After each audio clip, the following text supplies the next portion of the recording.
What's up guys, Houndish here, and today we're jumping in with a weekly reset preview for the refresh coming to the game on the 1st of April. Of course, this week we get Act 3 of episode Heresy, so things will get a bit more interesting in terms of the content once again. The story will continue. We get updates to existing Heresy content and some new content, so we'll round up that stuff, as well as updates and changes coming to the game, key rotations and activities, rewards, and a handful of other things that you won't want to sleep on this week. On the subject of sleep, many of us struggle with it, especially in the hyper-stimulating world we live in today, which is why the video is sponsored by Manta Sleep. Their mission is to improve rest, deep sleep, and regular naps for everybody with their range of leading sleep masks. And I can relate to this in particular because my days start very early and can end pretty late, especially because we've got young kids. And it's normal to spend a lot of the day feeling pretty exhausted, but despite that, I still find it difficult to sleep well. So I was very happy when Manta Sleep sent me their Manta Sleep Mask Sound, as this is a highly adjustable, super comfortable sleep mask offering a 100% blackout with cooling perforated foam, and it's genuinely more comfortable than I expected it to be. But one of the other awesome features is its built-in Bluetooth audio, as I find that I sleep much better when I listen to a podcast or music, just helping me to turn off and forget about everything else that's going on. On top of that, Manta Sleep sent me some cool eye cups which help to alleviate eye irritation, can relieve sinus pressure, and even help to mitigate mild headaches, giving me some of the best sleep I've had in a long time. So if you have issues sleeping, or if you're bothered by light or noise, or even if you want to integrate more naps into your day, I totally recommend that you check out Manta Sleep products by following the link in the description and pinned comment below. Plus you can use code Houndish in their store to get 10% off your order, and they have a bunch of other awesome products in their lineup as well, so don't miss out on it. All of the details and links are in the description box, and thanks to Manta Sleep for sponsoring the video.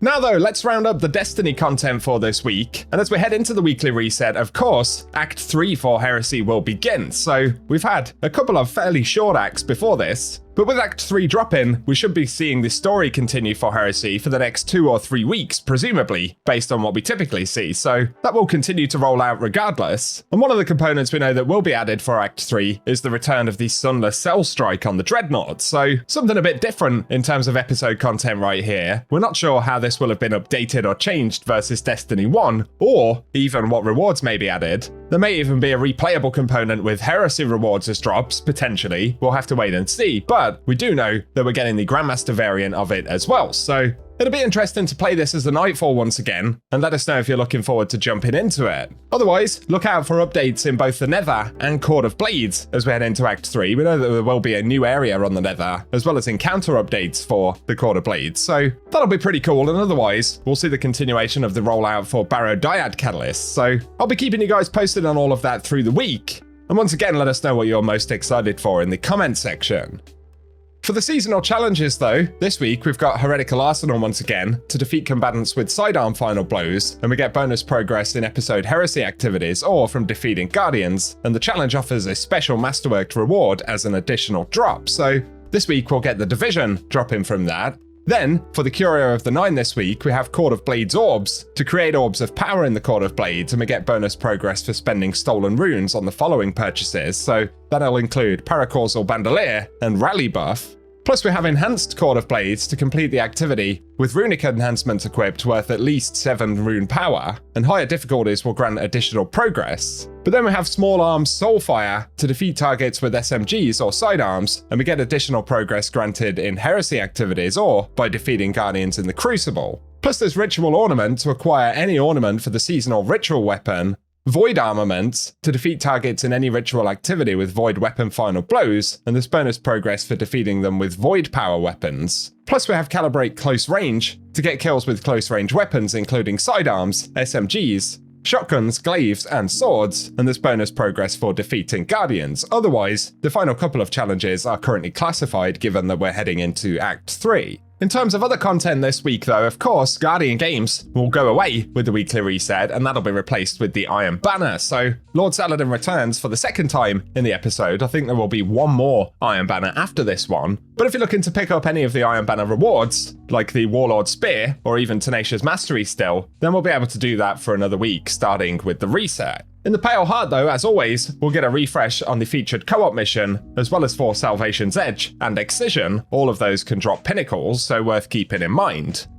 And while the Darkblade or the Sunless Cell will be the featured Nightfall presumably this week, we can't say for certain what the Nightfall weapon will be. Scintillation is listed on the rotation at the moment, but with these acts changing things up, of course those rotations can be adjusted, so we'll have to see what Bungie feature when the Sunless Cell comes up.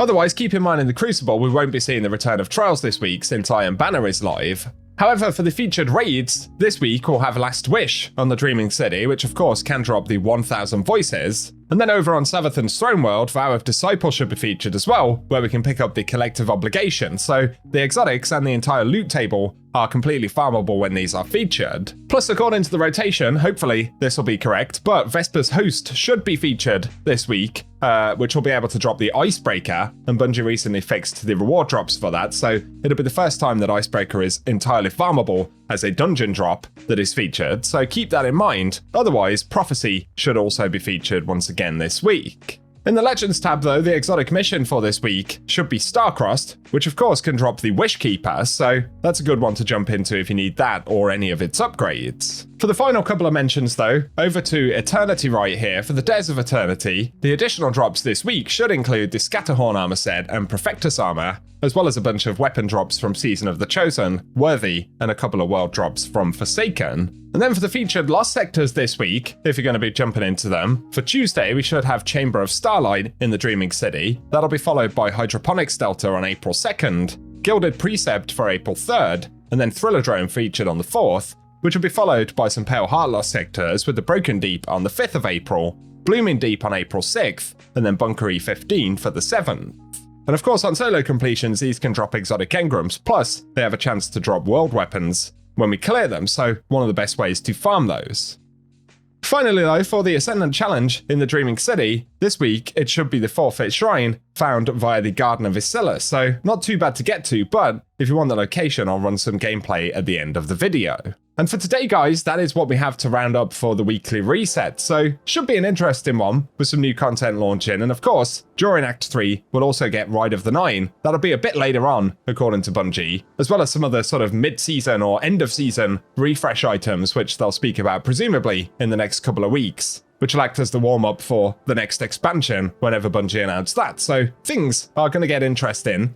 But we will simply have to wait and see precisely when we start getting those details. For the moment though, let us know in the comments section if you'll be diving in for the launch of Act 3. If you found the video useful, a rating below really does help us out as well. Plus, get subscribed to the channel and I'll keep you posted with more Destiny content. But otherwise, I appreciate you tuning in and I hope you guys have an awesome day.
Down.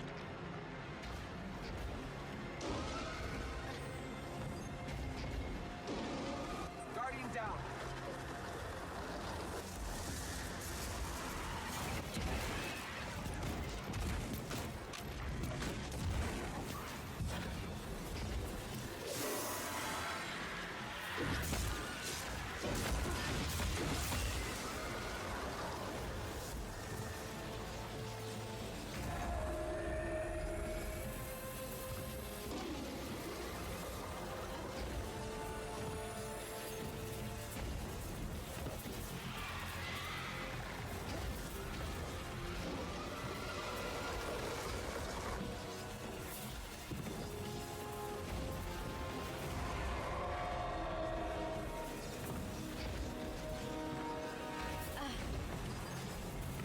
Guardian down.